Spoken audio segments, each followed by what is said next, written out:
The U.S. calling China a currency manipulator, a valid point or more of a political move?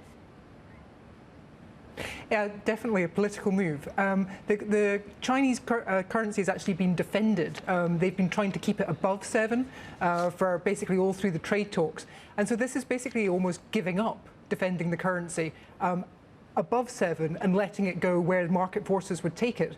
We think there's going to be long-term depreciation pressures. And actually, if you let the currency go completely, then it would see a much, much bigger depreciation just if they stopped defending at current levels. So labeling a manipulator, it's actually when they've stopped manipulating, it goes through 7 rather than the other way around. So you think if there is manipulation, the manipulation is on the other side, that they're trying to keep it higher because the market wants to take it lower? Yeah, because you've got quite a lot of pressures on the currency. You've got a lower trade surplus, obviously. The trade wars hit that. You've got lower inward investment. The only thing which is propping up money going into China at the moment is the capital market money going into equities and bond markets.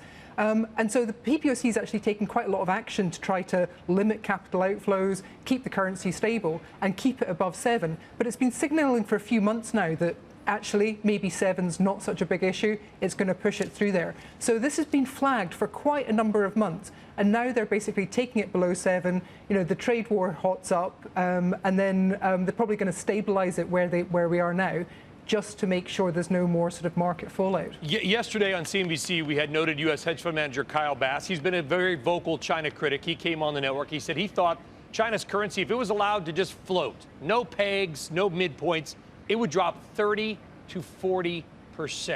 Where do you think it would end up, Miranda, if it just floated freely?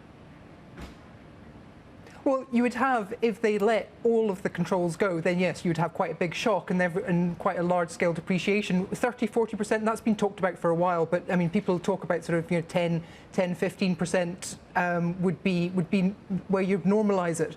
So keeping it steady and keeping it at this level is bizarrely manipulating it the other way, rather than what they're being accused of.